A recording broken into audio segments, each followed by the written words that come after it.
Aloha. I'm joined today by Christina Jedra, and we're going to talk about the Kaneshiro Mitsunaga trial and the unexpected outcome. You know, federal prosecutors don't take things to trial without expecting to win. They have an 80% rate of conviction. They do. What happened here? And that's when they take things to trial. Most of the time people plead out. So for a case to go to trial and then for the feds to lose, that happens in less than 1% of cases. So in this case, according to the jury foreman, he said the group didn't feel there was enough evidence to convict on conspiracy charges, according to the instructions that they had. So I know a lot of people are upset about this outcome, but they were under specific orders to consider the case within certain parameters, and they just didn't think it was there.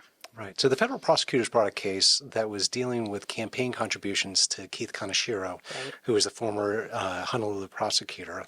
And Mitsunaga, Dennis Mitsunaga, was one of his primary, benefactors. For a time, yes. For the time period that prosecutors were focused on, Mitsunaga and his people gave about 40% of Kaneshiro's total campaign contributions. So pretty hefty right.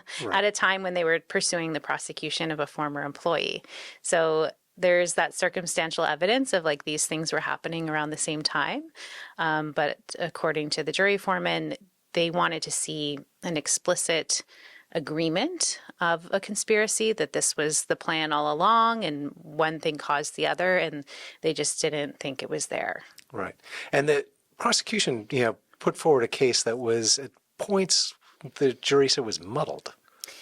That's right. So there were over 40 witnesses over 2 months. So it's just, and I sat through most of it myself. So it was really a fire hose of information and really time consuming, because for each government witness, there were 6 defendants whose attorneys could each have a bite at the apple to cross-examine. And then there was a redirect. So there's so much information coming at these jurors to make sense of, and they kept listening for, where's the quid pro quo or the smoking gun or the document that shows that there was a conspiracy.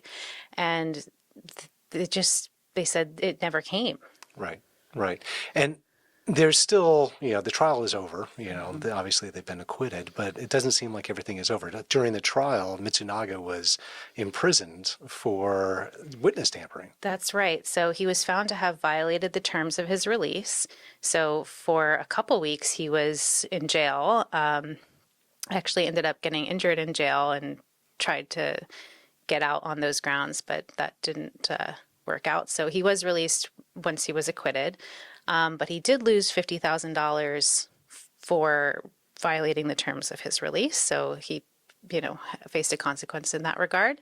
And he could still face charges for witness tampering and obstruction of justice. A grand jury was convened on that. So that could be a totally new separate case, potentially, if, an indictment is to come.